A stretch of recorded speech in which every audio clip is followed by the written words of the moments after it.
Buenas tardes. Está preocupada Mari Carmen porque se me oye, ¿verdad? Muy bien. Tranquilo, es que si no se pierde. Bueno, pues tengo a mi lado a un poeta que es un nuevo amigo, que es Alberto Ávila Morales. Y tengo a mi izquierda, a la derecha de vuestra, una vieja amiga, que es María del Carmen Mestre Mestre. De María Carmen nos conocemos desde 1908. Interrogación y punto. Interrogación y punto. Porque es una mujer muy activa. Cuando Prometeo era muy activo también. Y ella de Palma, Mallorca, tenía un grupo tremendo y nos uníamos, ellos venían, los dos íbamos y bueno, traer aquí a Mari Carmen es recordar mi primera juventud, porque ahora estoy en la segunda. Y Alberto, pues muchas gracias por venir y por dejarte creer.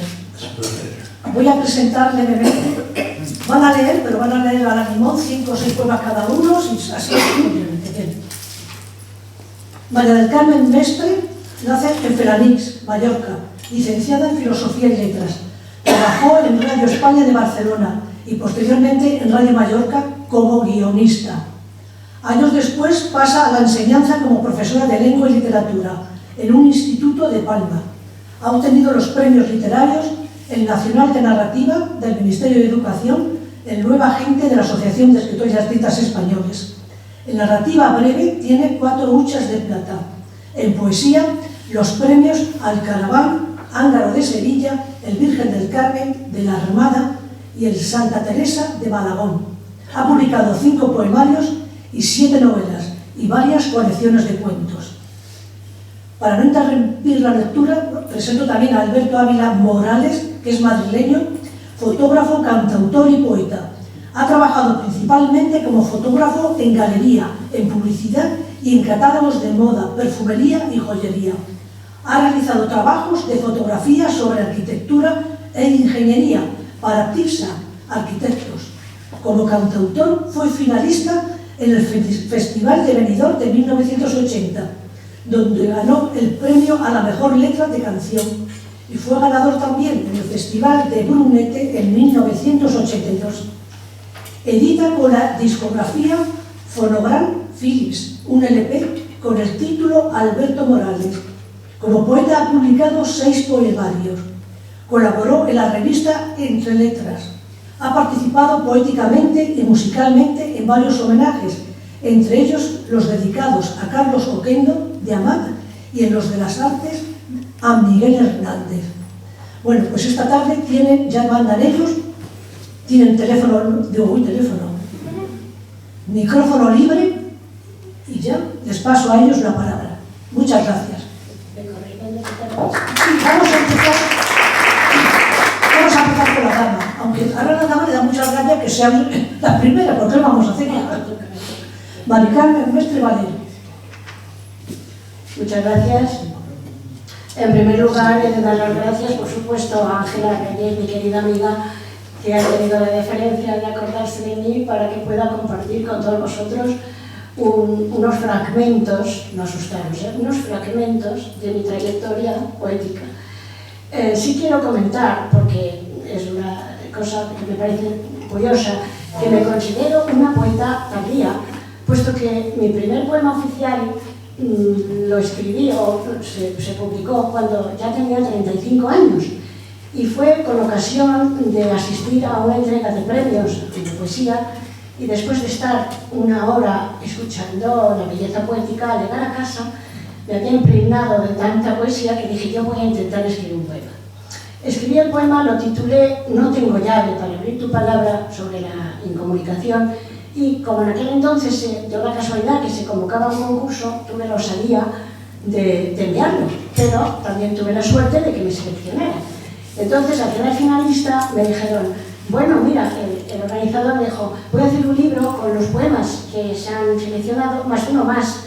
Por favor, envíame otro y ya los incluyo todos. Digo, es que no tengo otro, el único que te he mandado solo no lo tenía. Y dice, pues escucha, tendrás que hacer otro porque no podemos tener de los otros finalistas 2 y de ti solo 1. Digo, bueno, pues voy a intentar hacer otro. Este es el segundo que les voy a leer, el que intenté hacer por obligación. Lo titulé Algunas tardes y dice así.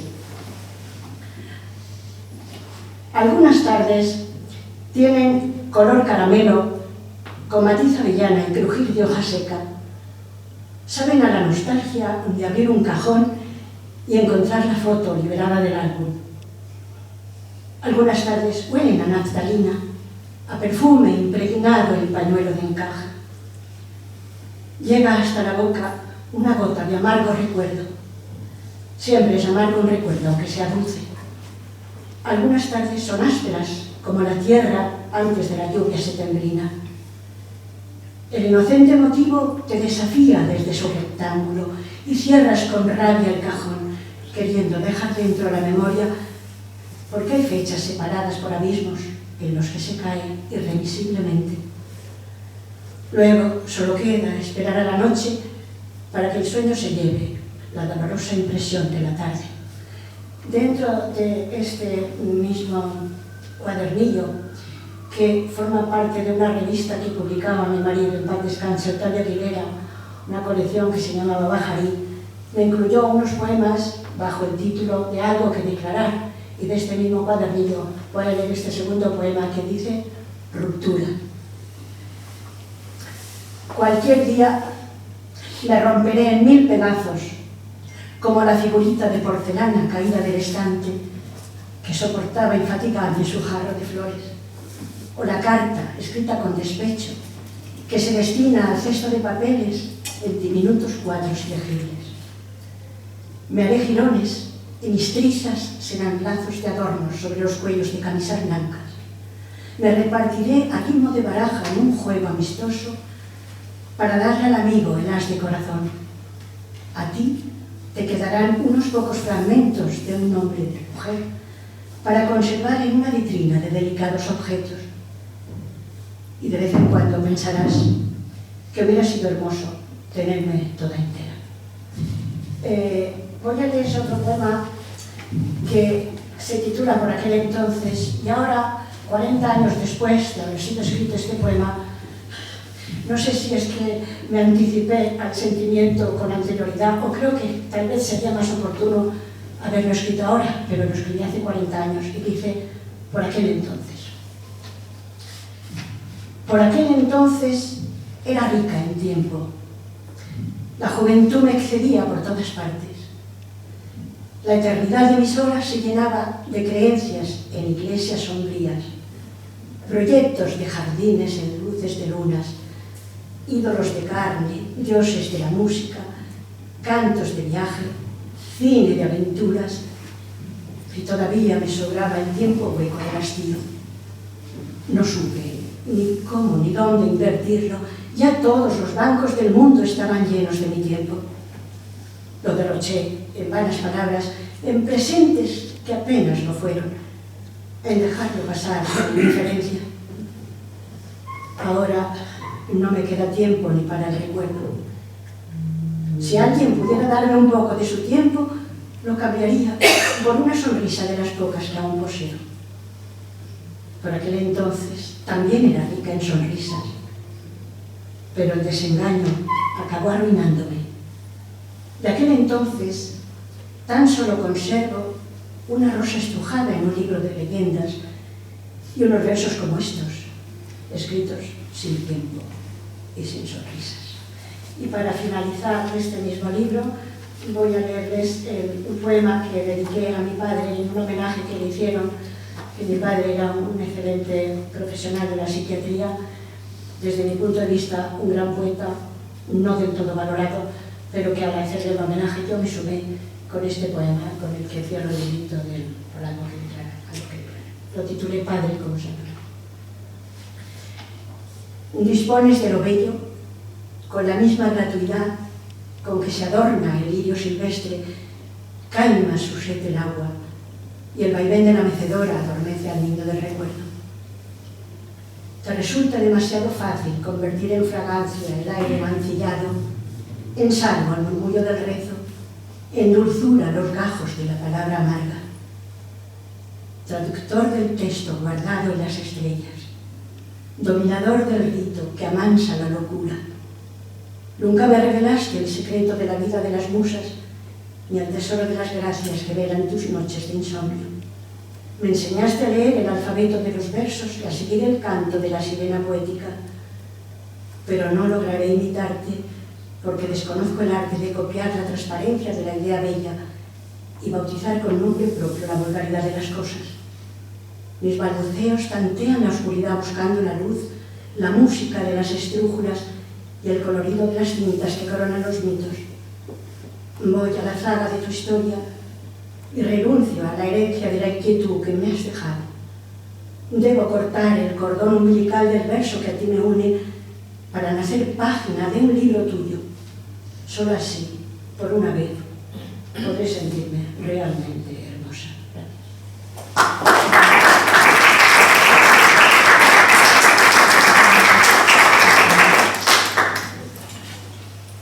Bien, pues bien hallados todos ustedes primero en estas tardes de Prometeo, una de las tertulias de poesía con más largo recorrido en Madrid.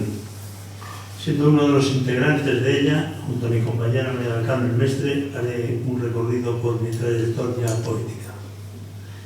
Mi comienzo, allá por el 2011, podría decirse que se inicia con una tragedia y les puedo asegurar con total seguridad que va a terminar con otra. El fallecimiento de la compañera de parte de mi vida, Isabel Martín, víctima del Alzheimer a edad muy temprana, marca este principio.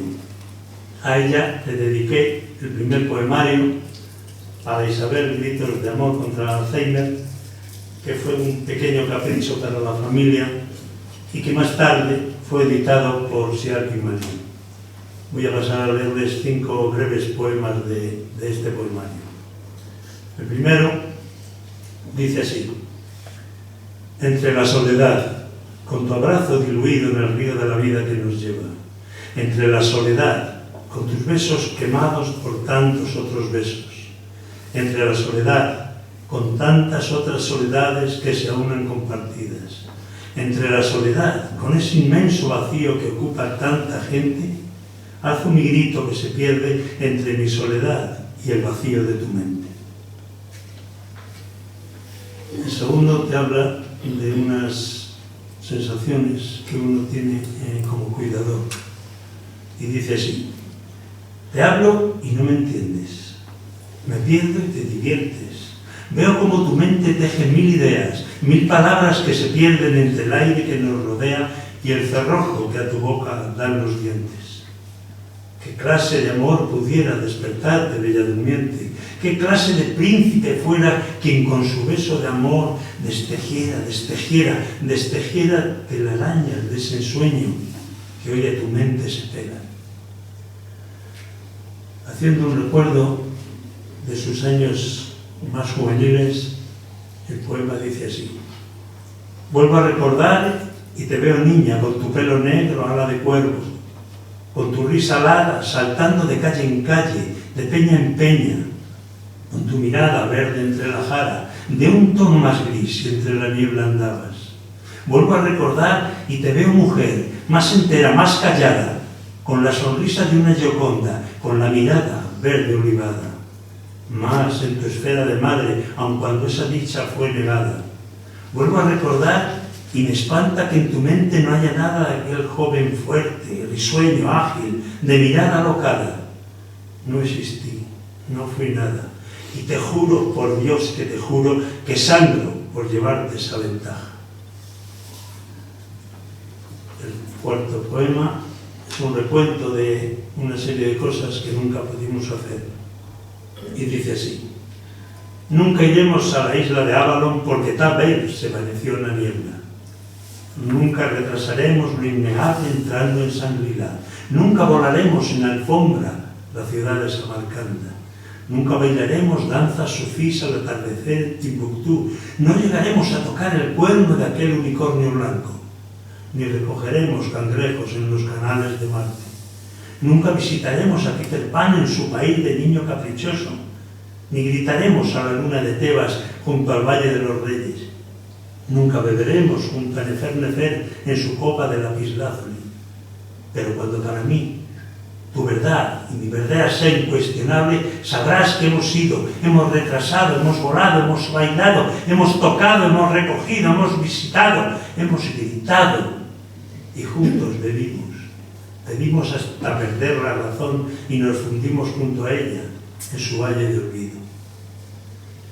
Y el quinto poema, que termina en el libro con el mismo, se llama Desesperanza y dice así: en mi calle, donde la desesperanza anida en portales oscuros, en mi calle donde los pájaros alzan a media altura su vuelo como las banderas expresando su vuelo, en mi calle donde el viento gime en voz baja para no despertar el sueño de los malhechores, en mi calle donde no entran ni damas ni señores porque el aire es espeso con olor a maldad y maledicencia, en mi calle donde se perdió la paciencia y la prisa produce heridas en la carne de quien la transita, en mi calle donde el sol no entra de frente dejando los recodos sumidos en la penumbra de la desesperanza.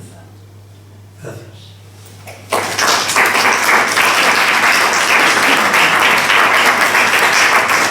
Vamos a hacer una cosa.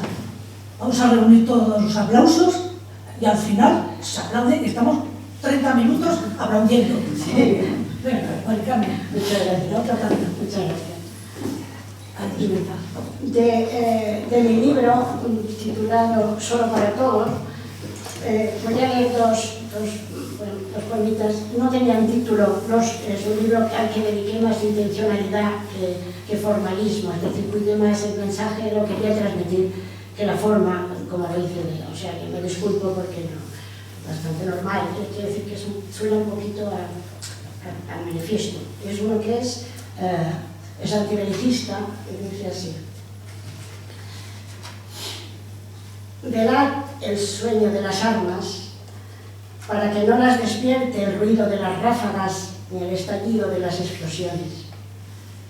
Cubrid con cuero el frío de los fusiles, enderezad la curva de los gatillos, llenad de azúcar la boca del cañón.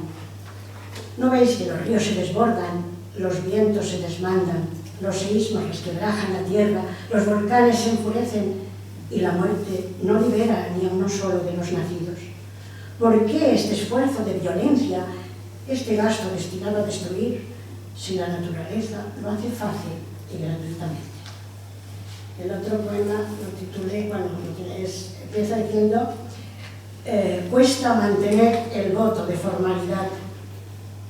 Es preciso esforzarse por dar los buenos días a la monotonía, lavar ropa en mecánicos ríos de la hora para tenderla hecha bandera en los montes de la terraza, borrar arrugas tirando de un cordón, pensando que todo depende de un hilo, fundir con mimo el hielo del pescado congelado, sin imaginar barcos que partieron, sacrificar víctimas de alimentos en hogueras de fuegos gasificados, olvidar conciertos musicales entre los ruidos de las cacerolas, barrer apetencias de antiguas quimeras en las botas del pueblo adormilado, deshacer las mallas de aventuras ingenuas remendando roturas de tejidos viejos y al final del día dejar apoyada en trono casero la corona de reina hogareña para que al menos ella gobierne el reposo. Del libro Ordeno mis palabras, que es un libro que recoge poemas premiados, poemas que hasta este momento estaban inéditos, y luego unos poemas que me dedicaron amigos entrañables, que pensé que se perderían si no veían la letra impresa en el libro. Voy a leerlos. Uno que formó parte del premio Virgen del Carmen de la Armada, del Mar, del año 2000, que tenía 3 partes porque el poema se titulaba Del mar y sus edades, y la primera parte se refería trataba de cómo el mar nacía, la segunda parte era la adolescencia del mar y la tercera era cuando ya el mar estaba viejo, y arrancaba con una cita de Gerardo Diego que decía: está ya viejo el mar y ya no canta. Gerardo Diego. El que fue hijo tardío ha regresado. Disponía de frutos en la tierra, sembraba interrogantes y cogía las doradas cosechas. En sus copas el jugo de amarguras y racimos. Le cediste la lluvia, pero el hombre se extiende por encima de sus límites, va más allá de su ambición, reclama. No le bastan los montes ni los lagos, la placidez del campo y sus aromas, el agua de los ríos insondables, la variedad de sendas y destinos, ni el cálido cobijo de unos brazos que protejan sus fríos del invierno. Despacio, se aproxima a tus umbrales y se detiene. Admira tu grandeza y reconoce su insignificancia. Se asoma ante la inmensa desnudez y se atreve a entonar tu breve nombre con la palabra convertida en verso. Pero este hombre de ahora es más osado. Te aprisiona en sus recias redes, rasga tus vestiduras, araña por tu cuerpo y te hace daño. Busca en lo más íntimo y atraviesa la frágil superficie como una estela de naufragio y muerte. El hombre de ahora mismo te destruye y ya no cantas, aunque no te quejes. Ha puesto una mordaza en tu garganta con sucios algodones de desprecio. Te ha herido y ya no es cosa de la edad el que no cantes. Esa es la tristeza, la conciencia de la melancolía. Ya no cantas y duele tu silencio. La muerte mar también es silenciosa. Mas puede que en un tiempo no distante, como una madre generosa y última, olvides los errores de tus hijos y en mitad de la calma haces la mano, les des tu bendición y los perdones. De este mismo libro voy a leer a un poeta mientras lee sus versos.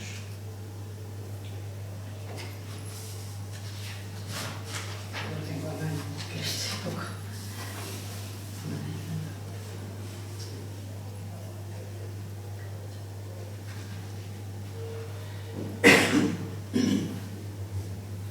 A un poeta mientras lee sus versos. En mitad de la tarde un hombre lee. Es su verbo hecho carne dolorida, un salmo dirigido a un dios pagano que escucha la palabra incandescente. Su cántico refleja con nostalgia la vecindad de sendas otoñales, esos tristes presagios amarillos. Y así, en la atardecida, se pregunta por qué ha de despedirse de sí mismo y del traje de piel que envolvió siempre su personal historia acostumbrada. Del corazón le llega hasta los labios su queja cadenciosa y enternece la inocente esperanza que transmite, mientras la voz apenas deja huella. Hay temblor en la mano que soporta el amargo papel. Pliega el texto, mira hacia adentro y guarda la memoria como sella una losa lo vivido. La tarde sigue igual tras los cristales, pero el hombre no es ya sino silencio.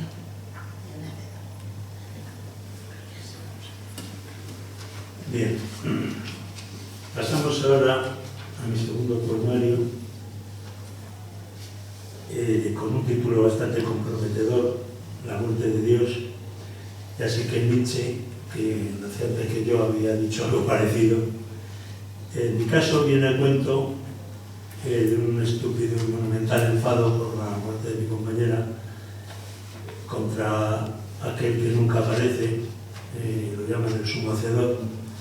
Y dándome cuenta de que era una tontería estúpida, me armé de estoicismo e ironía y saqué este poemario, La muerte de Dios, editado por Vitruvio, en la cual, según la gente, me dio bastantes alegrías, pero algunos disgustos también, porque la gente empezó a decir que me metía con todo lo divino y lo humano.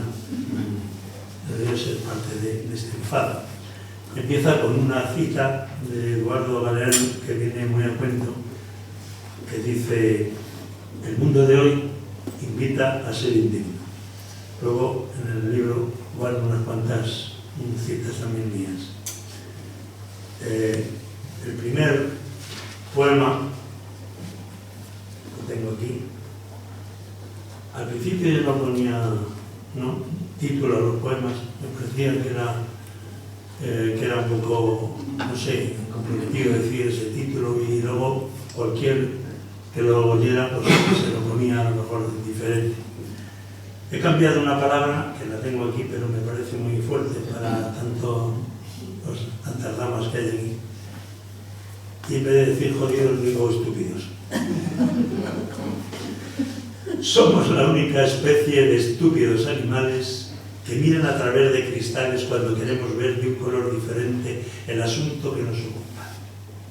Transportamos poco a la grupa y somos a veces hasta escasos en el trato. Vestimos a todo trapo y usamos cascos de fino cuero. Mas se nos ve el plumero si un mal viento aventa nuestro ropaje. Nos queda el artero plumaje de pájaros de mal agüero. Nos apareamos por detrás, de frente, de lado. Tenemos un celo constante. Hacemos de ello garante de nuestra estirpe y linaje. Otra cosa es el arenaje que contenga esta coyuntura, que hay más bastardos en el mundo que granos de hielo en la tundra.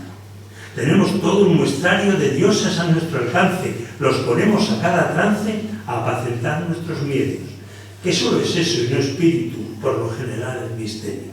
Y aún así, seguimos siendo animales de manada. Nos agrupan, nos conducen hacia un prometido nirvana con 4 ruedas y un móvil con politonos de llamada. El segundo poema nos habla de una amiga común que tenemos todos, la señora Parca, y dice así: cumple en cada cosa su función, la enfermedad, la guerra, la hambruna, mientras la muerte vela a lo que se arrastra, anda, vuela desde su cuna. Como señora educada siempre llega tan puntual a su cita que con su fidelidad maldica siempre pilla a sus amantes sin arreglo para nada.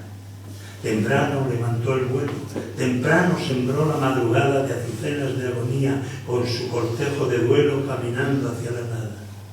No es verdad que seas de hueso, ni que ciegues con guadaña, estás hecha de blanca luz, de tules de sueño nimbada cuando se inclina tu beso. Hasta la vista, señora, lo más tarde, bien amada, que tengo sin hacer los deberes que me impone tu amiga, la vida, esa zorra descarada. El tercer poema habla de un servidor con una cita que dice: el ser humano no deja de ser un animal que busca en su pensamiento la redención de su fiereza. Bien, dice así: nací, dicen, de un Dios por su querencia de un vientre dolorido, y sin embargo ni siquiera me puedo elevar por encima de una tapia. Me enfango en los lodazales de la vida y con sus pecados me adorno como vestido. Me impusieron como castigo la muerte y aún así corro mi hazaña en paralelo, sin buscar la piedad como norte o algún cielo que pueda cambiar dicha suerte. Mi afano en el placer pecador, si es preciso, sin un atisbo de urgencia en lo fingido. Visto las galas de Marte y aún me baño en la sangre de las heridas cotidianas. Doy consejo a precio fijo y si puedo, nunca engaño. Mas si alguna vez llegara al daño, me escudo en mi aval de poeta. ¿Cuándo soy yo la verdad en boca de tal crucifijo? Puedo crear con mi pluma, aunque su tinta sea negra, primaveras sonrosadas y mares de azules tan claros. Mas no erradico el dolor, ni ando curando cegueras. Tan solo soy como un Dios, mudo y sordo a esas quimeras. Cuando por fin llegue a mi eterna cita, ascenderé como un igual a las vastedades celestiales, o el mismísimo Caronte allá en su estigia se reirá, escupiendo sobre mi olvido. Ahora, por si no me habían conocido, me desnudo ante ustedes con una cita que dice: tantos cielos contemplados y ninguno va a ser el que nos prometieron.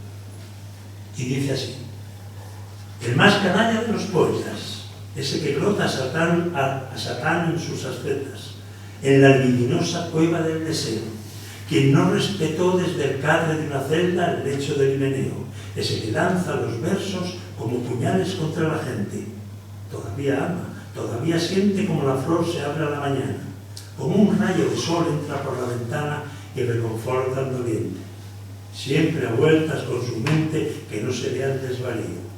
De recompensa un vacío, entre la gente no se entiende tanta verdad en boca de un pobre demente. El más canalla de los poetas, ese que viste ganas de sangre cuando la luz entre las sombras abre un hueco a la sinrazón. Ese que le pone al corazón la mordaza de un torniquete para que sangre hacia él y lo mantenga caliente. El más cobarde, el único valiente, el que le pone cuadrantes al firmamento, la efigie, el esperpento.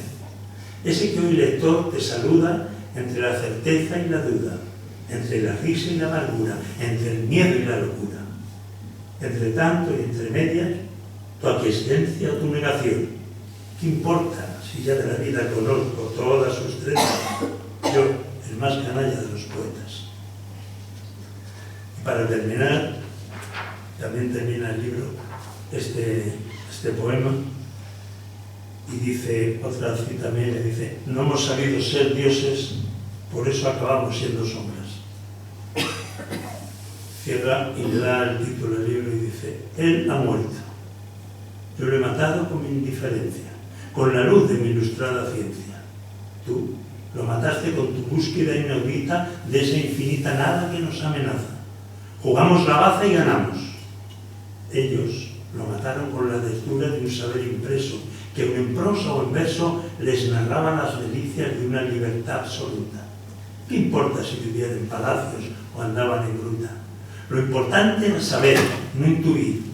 Importaba gozar, no vivir. El conocimiento infinito que hace del ser humano un mito, sin importarle la esencia de su extraña presencia sobre este escenario, con salida hacia esa nada que nos amenaza. Jugamos la baza y ganamos. Aquí andamos, solos, sin nada de divina llama. Nadie nos juzga, nadie nos ama. Libres, no existe culpa, no rendiremos, no habrá presencia. Hortelanos libres, dueños de nuestro huerto. Hoy saltó la noticia: Dios ha muerto.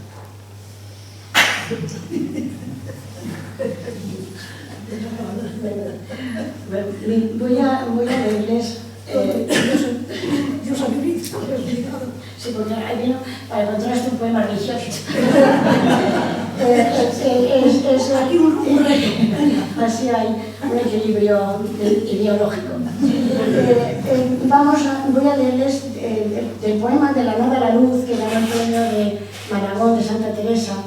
Como es un poema largo, con una muestra basta. Entonces, de La nada a la luz tiene 4 partes, de cual la primera parte y el soneto final, que no es corto. Fíjese. Aquí la vida sigue como antaño, como tú la dejaste, incomprensible, hermético misterio, un sin saber, un sin vivir, ensueño letargado, oscilación del goce al sufrimiento, como tú la veías, un pretexto para poder morir y renacerte. El puente de la nada hasta la luz no es fácil de cruzar, y tú lo sabes. Hace falta coraje y osadía para afrontar la lucha cotidiana y no desfallecer. Pero tú vences todas las artimañas de la pena. Tu cuerpo es solo carne enfebrecida, tan frágil como cuerda de violín o pequeña campana de cristal, y aunque el dolor aprieta y te posee, eres la fortaleza hecha mujer y haces del sufrimiento una costumbre. Resistes los embates como roca ante la furia de las tempestades, puedes con el temor y con la angustia, aún sabiendo la hondura de la herida, sangrante río en un caudal sin fondo. Y así, Teresa, vas muriendo siempre, rogándole a una muerte que no llega. Y el soneto final está basado en una cita de Santa Teresa, que dice: venga ya la dulce muerte. Esta quietud serena y armoniosa, esta pasión que un día fue tortura, y esta paz, esta cruz y esta dulzura, tálamos son donde tu amor reposa. Descansa, ya por fin la mariposa llegó a la luz junto a la llama pura. Tu corazón, cascada de ternura, lo diste como amada y como esposa. Era de noche cuando tu agonía cerró la puerta a la melancolía y la abrió al deseo realizado. Vivir para morir la dulce muerte, poseer a tu Dios y de esta suerte ser una para siempre con tu amado. Bien, y ya que he entrado en lo de los sonetos, me permitiré leerles uno del libro Mis sonetos honestos, que titulé Aquella llamada. Esperé inútilmente tu llamada, pero solo la noche respondía. Un silencio en mitad de mi agonía me vetaba dormir. En la almohada mi cabeza sufría reclinada sobre el dolor de la melancolía. Desde la pena que me consumía, anhelaba tu voz tan alejada. No me llegó, no me llegaste y siento, con la certeza que da el sufrimiento, que soy un animal viejo y herido, y que si fueras perro y me ladraras, si pusieras empeño y lo intentaras, podría ser consuelo tu ladrido. Y, si me permitís, voy a intentar decir 2 sonetos de memoria, porque quiero intentar emular al genio de la poesía sonetística, el mejor soletista del siglo XX, XXI, del XXII, Carlos Murciano, mi maestro, al que tenemos la suerte de tener con nosotros hoy aquí. Es el responsable de mi poesía. Es el responsable de mi poesía. Vamos a ver, de mi poesía, porque me ha sido mi maestro, ¿sí o no? Lo va a decir de memoria, Carlos. Voy a intentar emularlo, porque él hace... Si no, me perdonáis. Es que él escribió un poema hablando del hombre y la pena. Y decía, alguien hizo la pena a su medida, hablando de la pena del hombre. A mí esta frase me llegó tanto que digo, yo la voy a continuar intentando hacer un soneto, a ver cómo queda. El soneto dice esto, así lo recuerdo. Alguien erró al tomarme la medida y desbordó con creces mi estatura. Esta pena es más alta que mi altura. Es la pena de amar, pena de vida. Desbordó mis contornos, la cabida que ofreciera su abrazo a mi cintura. Cubrió mi cuerpo con la vestidura y con la pena me quedé vestida. No quiero amar, no quiero amor, no quiero sufrir la esclavitud de sus cadenas, ni esperar lo que espero y desespero. Erró quien calculara tanto daño, que la pena de amar, madre de penas, no puede soportarla mi tamaño. Y el otro de memoria, si bueno, se titula Incomprensión. Con esto acabo mi soneto. Como el aire, caricia indiferente, estás cerca de mí y estás lejano. Doliente soledad que busca en vano en el vacío de tu ser ausente. Estoy cerca de ti y no me siente tu ánimo discurrente en otro plano, en otra dimensión donde mi mano, limosna de amor, pide inútilmente. Incapaz de imponerte mi presencia, hacia el olvido voy, hacia la sombra, llevándome el dolor por compañía. Renuncio para siempre a tu existencia, la engañosa tentación que nombra la deshojada flor de la alegría.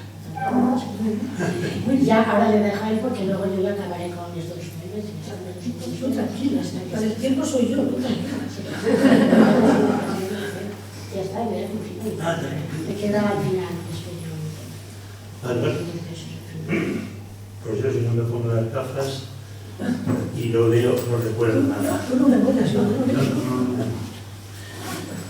Bueno, pasamos a mi penúltimo poemario, La voz inerte, publicado por Visionet, con una impactante portada de un señor llamado Eugenio Rivera Claudio, que tengo el honor de tenerlo allí a mi derecha, sentado y escuchando.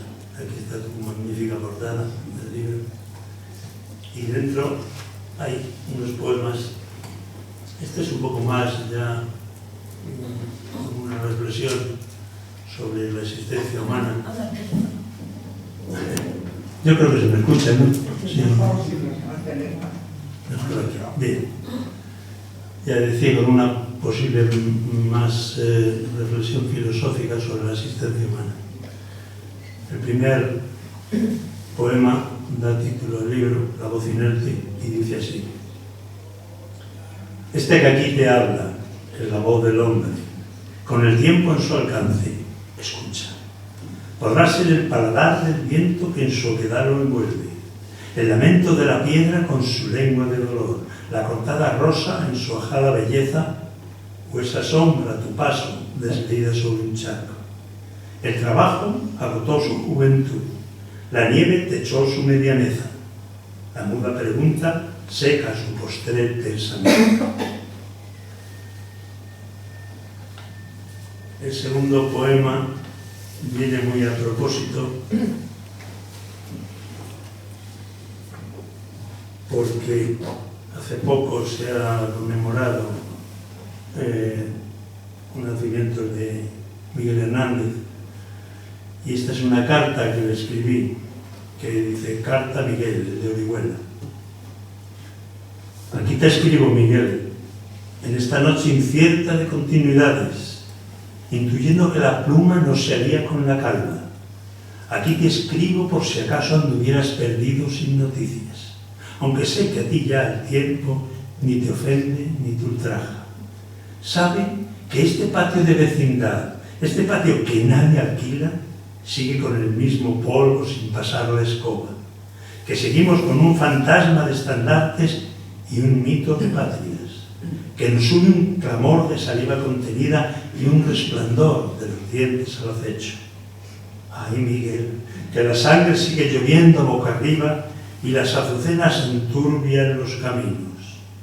Es por ello que en ti me precipito como en la inmensidad, y porque el hombre acecha al hombre, allá va mi carta forjada al fuego.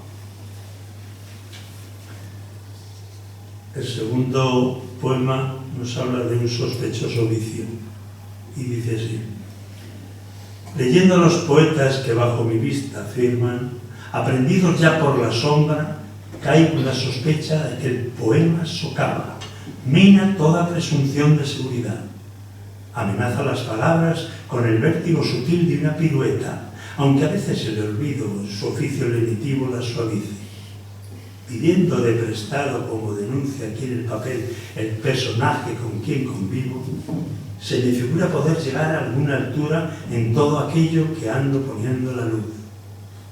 Mas si así no fuera, ruego se me perdone el sospechoso vicio de avanzar las tardes en su lectura.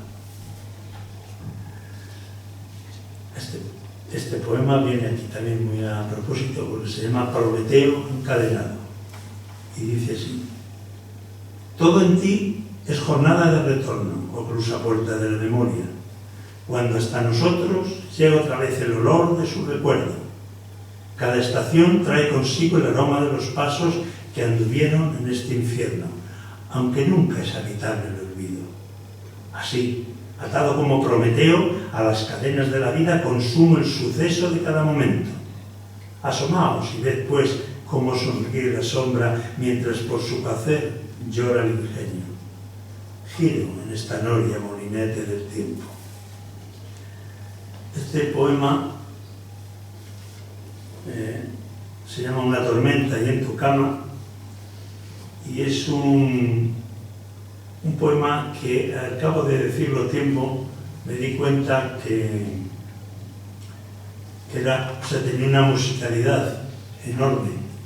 Entonces me atreví, le compuse una música y unos arreglos, y en el día de la presentación en las GAE estuve acompañado de dos guitarras, un chortero, que es Rafa Mora, de un magnífico violinista que se llama Manu Clavijo, y de una dama de la flauta travesera llamada María Rojo. Hicimos una canción que quedó bastante bien, hoy la escucharon ustedes en poema solo, y dice así: una tormenta y en tu cama, canción.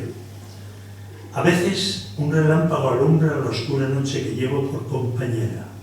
Tu cuerpo en la cama desvelada, sin velos, en el desnudado caso por el albo deseo de la sábana, esperando otro fogonazo que puede insinuarme el camino hasta esa fragua. Una tormenta y en tu cama es un eco celestial que nos propaga, un golpe de riñones bajo foco, un anuncio de murmullos en escena, una caída de telón en las miradas. Una tormenta y en tu cama es lo contrapuesto de la nada, el proyecto de dos tiempos sin escala, aquello que nos sacude tras la calma, el inicio de una ronda de esperanzas. Una tormenta y en tu cama, a salvo de lo inmediato más humano. Una tormenta y en tu cama es el sueño de una noche de verano.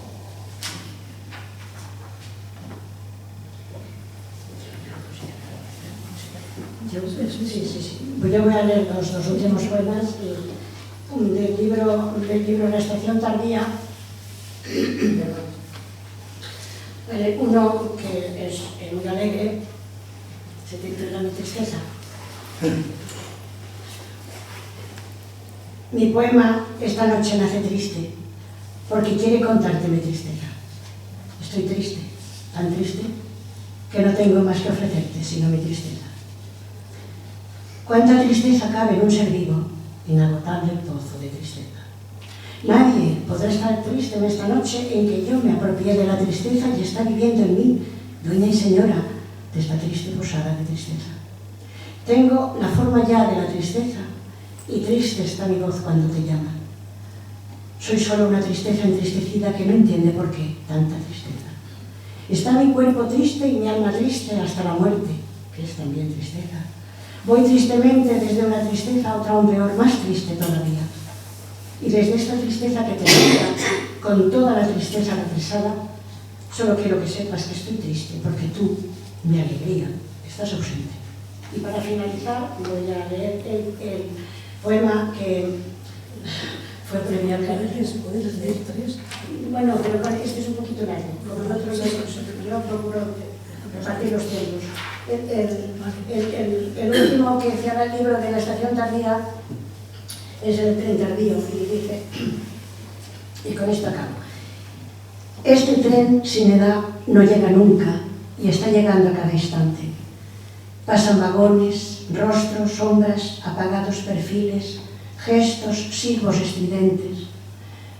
Yo los miro pasar y no los veo, ni oigo la voz que anuncia su lejana proximidad.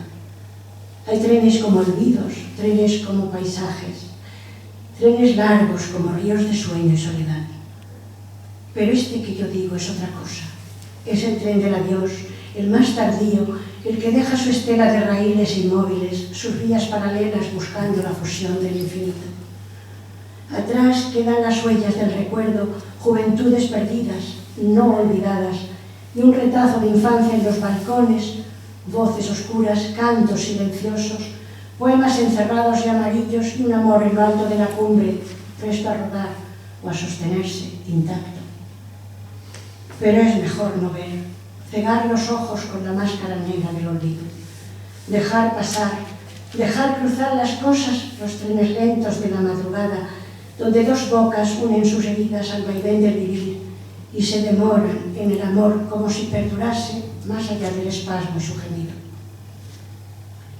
En la estación tardía ya no hay nadie. No hay ni rostros, ni rastros, ni perfiles, no hay luz en las farolas de la noche, ni cantan las cigarras en las piedras. Silencio y soledad, y un equipaje llenado a golpes de melancolía, un baúl sin memorias ni esperanzas, y la lenta tortura del deseo. El redondo reloj se ha detenido, no hay tiempo para amar. Pasó el instante en vagones de luz hacia otras nubes. Pude verlos tocar el horizonte con miradas vacías y vencejos que fruncían el aire y los rasgaban. Entonces el paisaje era distinto. Brotaban los lestiscos a mi paso, crecían los delirios con mi risa, se alzaban de puntillas las montañas. Pero ese tren de ahora es otra cosa. Es el tren del adiós, el más tardío, el que seca gargantas y los labios no encuentran la palabra que precisan. Cuesta decir adiós, alzar la mano con un pañuelo blanco por bandera, porque no hay nadie de quien despedirse. Ese tren sin edad llega despacio y no lo sabes. Pasan rostros, sombras, desesperanzas y noviembres. Pasa la ternura arrastrando su cadena. Hay trenes como estrellas, trenes como turbias mazorcas, trenes como espejos que van rodando hacia la nada. Mira en ellos mi figura y compadéceme, compadéceme.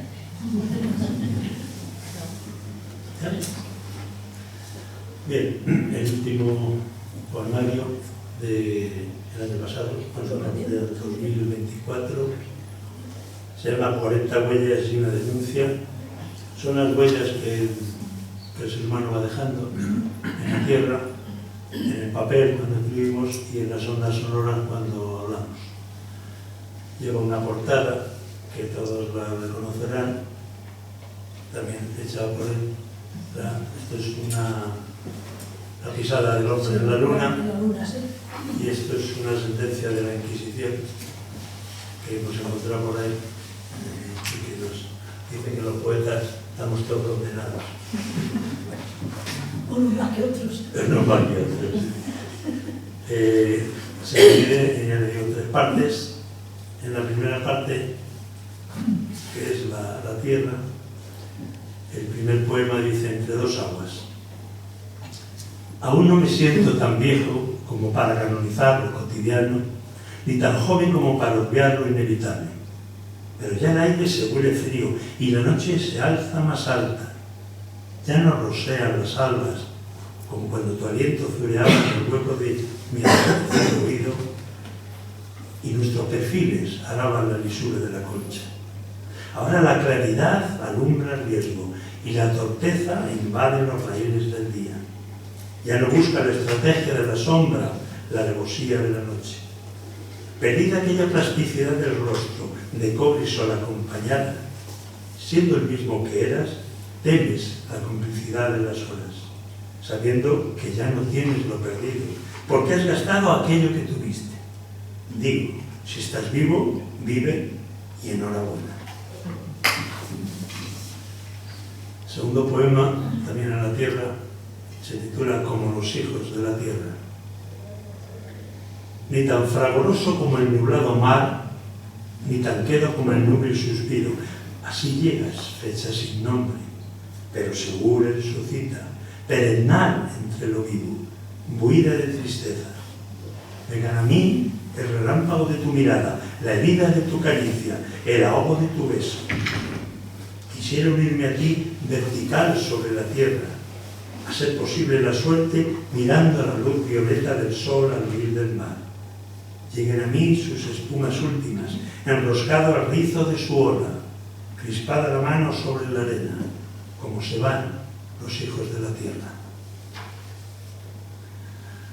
Tengo un gran amigo, también poeta, llamado Manuel Azorín, que me dijo que si hoy la salud se lo permitía, venía, pero lamentablemente no está aquí. Pero vaya, mi poema para él. Con él hablo de cenizas alguna vez, y dice: si nos amanece, con pozo de tristeza en lengua y en deriva la escritura, aquí yace lo anotado, y en albur quizá mañana suene si nos amanece otro abril jilguero. Sabéis que en mí porto aquello que me disteis y que en él os llevo, mientras en este, nuestro jardín, siguen lloviendo cenizas y andan las espigas de gris plomo crecidas. Ni paciencia ni acaso tiempo arribarán ya en mi ensenada, así que tomad de adelantado este poema como el débil óvulo que os debo por lo leído. Que sea el destino quien decida nuestro encuentro al otro lado del océano. De la parte de las palabras lanzadas al éter, el poema locutivo. Porque vivir es ese diálogo cotidiano que nos acerca a la eternidad. Hubimos de dejar miles de palabras por el aire del camino. Palabras de taberna y dormitorio, de hospital y verbena, de merma y ansia. Palabras. Locución o gráfica. Palabras. La razón del ser por aclarar su estancia. La mentira sobre la verdad de nuestro Dios o ese pacto que invocamos con lo desconocido. Una gracia que tal vez nos dio o la maldición de la sibila. Ecos que quizá repita el éter. En cualquier caso, ese clamor universal acaba por no ser más que el diálogo de unas sombras. Y otro gran amigo que también ha fallado, probablemente tampoco andaba muy bien hoy, llamado Carlos II, me pidió un día que me anunciara en un sitio que íbamos a llegar y le hice este poema, el anuncio. Vengo de un poema roto anidado bajo la lluvia, de ese fuego que nos llaga, de esa otra imagen del espejo, alguien que camina a tientas bajo los soportales, tan dueño del aire como de la nada, movido por un rumbo que no se ha escrito aún, de cierto hacia lo improbable. Del otro lado vengo, crecido por la espiga dorada del verso, la que nace en la ribera del río, en los patios donde madura el limonero. Me muevo por las lindes del camino a media luz leído, engreído de dudas y acuciado por la prisa, expongo aquello que no sé. Y si algún me diera tiempo, me gustaría leer una cosa Si que lo la habéis gente leído. le No, gusta. no, yo he acabado, sí, acabamos el despedido. Bueno, es que eso que queréis leer uno más. No, mira, es que elegiste una hora y yo me quedo. Ah, bueno, sí.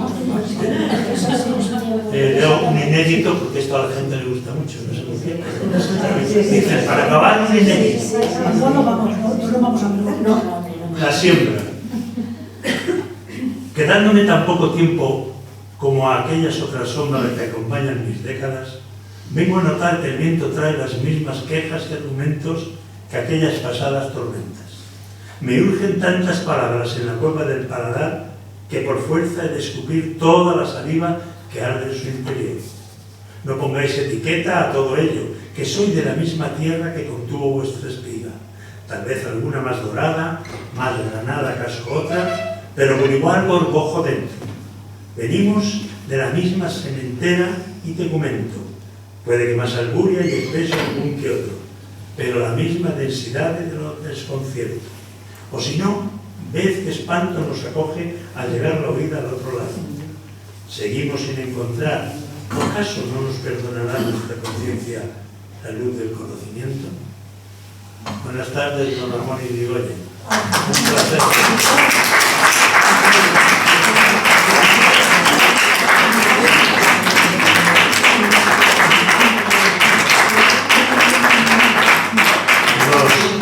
Los amigos puede que tarden, pero llegan.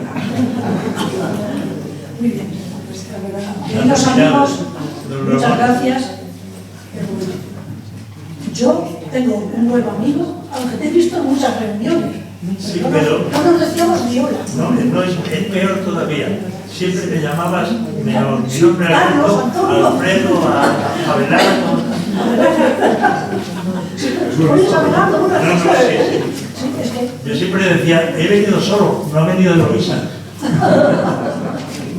bueno, ya sé quién eres y lo he confirmado trayéndote aquí y ahora ya, Pues muy agradecido.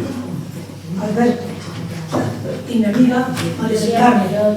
Y aquí, pues, solemos dar a los que vienen por primera vez a leer a mí, pues mira, Alberto Ávila Morales, a la Asociación Prometeo de Poesía, una entidad sin ánimo de lucro, y en tardes y sus tardes de Prometeo te dan el diploma de lector de poesía, Alberto Ávila Morales, para que lo tengas de recuerdo de tu paso por aquí. Si me lo hubieras dicho, te había dicho un alias, hasta que lo pusieras aquí. Ah. Alias. Bueno, pues lo puedes añadir. Lo dejamos añadir. Y en María del Carmen, trimestre, exactamente igual. La Asociación Prometeo de Poesía, igual. Medio Madrid tiene el diploma de esto, muy fácil, voy a hacerlo por la... ¿Cuánto te gusta ver? Ay, Dios mío, bueno, pues muchas gracias, queridos amigos, ahora en serio. Y tanto María del Carmen como Alberto, como Antonio, no, Alberto, estamos muy agradecidos que esta tarde nos hayáis acompañado. Hasta luego, y el próximo mes de junio se termina la tertulia con Paco Caro. Hasta luego y un abrazo.